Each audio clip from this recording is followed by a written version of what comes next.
Topic is Bohr's atomic model. So already we have seen J.J. Thomson atomic model and Rutherford atomic model. So in J.J. Thomson, he fails to explain the structure of atom,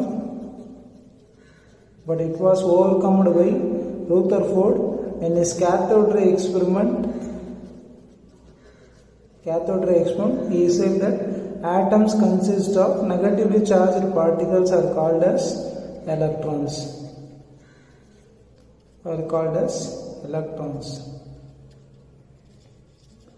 But it has two limitations. One is he fails to explain stability of an atom, and also he fails to explain distribution of electron in an atom. So Rutherford has two limitations. One is he fails to explain stability of an atom, and also he fails to explain distribution of electrons in an atom. So it was overcome by Bohr's atomic model. So the Bohr's atomic model is, he explained the stability of an atom. So stability of an atom was first explained by Niels Bohr. So stability of an atom is explained by Niels Bohr in different manner, and he made some postulates. So what are the postulates? So these are the postulates of Bohr's atomic model that is given in your textbook. So except the first one, the rest three are he made postulates to explain the stability of an, except the first one. This first postulate I explained given in the textbook, because this postulate is made based on one hydrogen atom, but the remaining three postulates are Bohr postulates to explain the atom. So first postulate he said, that is in the Bohr's stability of an atom, first postulate is the electron is revolve around the nucleus in a certain fixed circular path called stationary orbit. So already we seen in Rutherford, so electrons revolve around the nucleus in a circular path called orbit. So it was explained by Rutherford. So Rutherford said that orbit means electrons are revolve around the nucleus in a circular path are called as orbit, but he fails to explain the distribution of electron. But Bohr said the electrons are present in the fixed orbit. The fixed orbit are called as stationary. Stationary means remain stable. So remains as it is. So stable or fixed. The stationary orbit means remain stable. So electrons revolve around the nucleus in a certain fixed circular path called as stationary orbit. So electrons are revolve in a fixed, that means stable, are called as stationary orbit. And he said electrons revolve around only in those orbits in which angular momentum of an electron must be equal to integral multiple of h by 2 pi. That means in Bohr's postulate, and so it's explaining the stability of an atom. He represents four shells: K shell, L shell, M shell, N shell and O shell. If formula is 2n square, so n is equal to 1 means K shell, n is equal to 2 means L shell, 3 means M, 4 means N shell, 5 means O shell. Sorry. Suppose you substitute n equal to 1, K becomes 2. So number of electrons present in the K shell is 2. If n equal to 2, you substitute, so 2 square 4, 4 into 2, 8. And you substitute 3 in the n value, so 3 square 9, 9 into 2, 18. Same way you substitute 4, it comes as 32. If you substitute 5, it becomes 50. That means in the Bohr's model, it has 5 different shells, that is K shell, L shell, M, N and O. So K shell maximum electrons to accommodate is 2. L shell maximum electrons to accommodate is 8. M shell maximum electrons to accommodate is 18. N shell is 32. M shell is 50. That means if it is K shell means only 2 electrons are revolve around the nucleus in a circular path. If it is L shell means only 8 electrons are revolve around the nucleus in a circular path. This one. That's why he said a stationary orbit, because electrons revolve around the nucleus in a certain fixed circular path called as stationary orbit. If it is N shell means only maximum 32 electrons are revolve around the nucleus in a circular path. So based on this, he said if the electrons are revolve around the nucleus in a circular path, means that's why they call it as angular momentum. So angular momentum formula mv, or if it is linear momentum is only mv.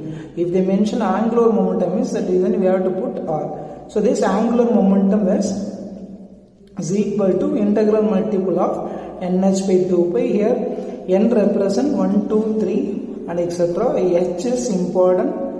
H is Planck constant. Planck's constant.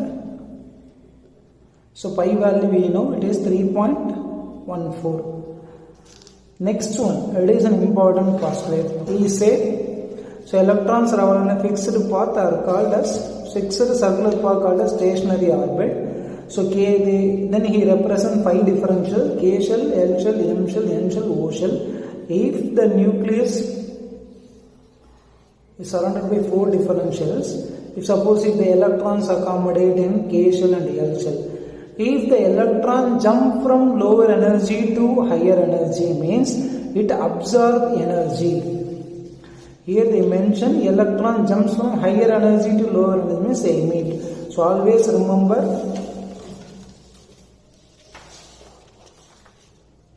lower energy to higher energy means it absorb radiation. Suppose if it is electron jump from higher energy to lower energy, means it emit radiation. So remember, so electrons are present in the fixed path or stationary orbit. If the electron jump from lower energy, that means K shell to L shell, means it absorb radiation. If jump from K to L. If it is jump from L to M, that is higher energy to lower energy, means it emit radiation. Emitted radiation. That's why in this postulate he said, as long as electrons revolves in the fixed stationary orbit, it does not lose its energy. However, when an electron jumps from higher energy to lower energy, means the excess energy is emitted as radiation. So the emitted value they given as E2 minus E1 equal to h nu. Then we have frequency, means so h is come this way. So final formula is E2 minus E1 by h. How this formula will comes we'll see in the first postulate. So already I mentioned, except the first one, remaining 3 postulates are made by Bohr's model. This first postulate, how these postulates are made means, in your textbook they given based on work of Einstein. So based on Einstein and Planck, they found energy of electromagnetic radiation, that is E. Energy of electromagnetic as h nu. So energy of electromagnetic radiation is h nu. Already I said h is Planck's constant. Always remember this value, 6.626 into 10 power minus 34. This is Planck constant value, fixed one, so you have to buy this. Constant value is 6.626 into 10 power minus 34. Nu already we know it is frequency of the radiation. So this equation is made by Einstein and Planck and based on energy of electromagnetic radiation. So this equation is called as Planck's quantum hypothesis. Planck's quantum hypothesis. So this equation is Planck's quantum hypothesis, and extending this concept, so Bohr's made postulates based on hydrogen atom. So based on E is equal to h nu, Bohr proposed a new model on hydrogen atom. For this model, he made that first postulate is the energy of electrons are quantized, means the energy of the electrons are measurable. So he said that the energy of the electrons are measurable. So applying these 4 postulates on a hydrogen atom, he found that and they calculated radius and energy. So applying this Bohr postulate, so hydrogen-like atom, always remember they mention hydrogen-like atom means that is one electron species. They mention only H because hydrogen atomic number is 1. So that's why they mention one electron species, only one hydrogen-like atom. If it is, they mention He plus means helium atomic number 3. So 1. So they lost 2 electrons. They lost 1 electron and form He plus. Because of this 1 electron, they mention He plus. Similarly for helium atomic number 2. So lithium atomic number 3. So 2, 1. They mention 2 plus. If Li 2 plus means these 2 electrons are lost, they have only 1 electron. Remember, He plus means helium atomic number 2. So a plus means loss of electron. They mention only 1 plus, so 1 electron lost.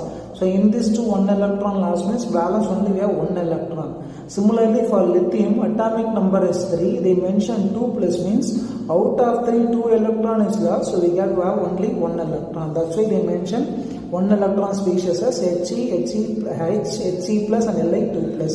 So using this, they measure radius and energy. This derivation you will study in 12th standard physics.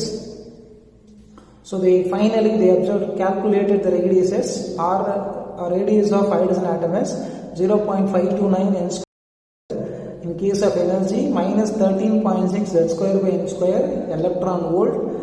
Same way for energy is minus 1312.8 z square by n square. This equation is based on electron volt. In case of this energy, in terms of electrons means this value, in terms of energy means kilojoules means you have to take this expression. So these are about postulates and it has some limitation. So what are the limitations? So already we seen Bohr's postulates on hydrogen atom, that is 1 electron species, but he fails to explain for multi-electrons. So it is not applicable to multi-electron, it is applicable for only for single electron. Second, he fails to explain the splitting of spectral line in the presence of magnetic field or electric field. If it is magnetic field means Zeeman effect, if it is electric field means Stark effect. So what is mean by that? Because he made postulates on hydrogen-like atom. So when you see hydrogen in the spectroscopy, it shows different splittings.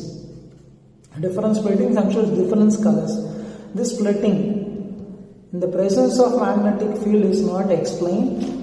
He only says splitting. So hydrogen has different types of splittings and shows different colors. But in terms of when you apply magnetic fields, he fails to how the splitting will occur. So that's why he said he failed to explain the splitting of spectral lines in the presence of magnetic field or electric field. Last one is MVR equal to NH by 2 pi. Already we seen it is one of the postulate. Angular momentum is integral multiple of NH by 2 pi, but it is a logical answer. But it was explained through based on this de Broglie concept was. So next we will see the dual nature of electrons.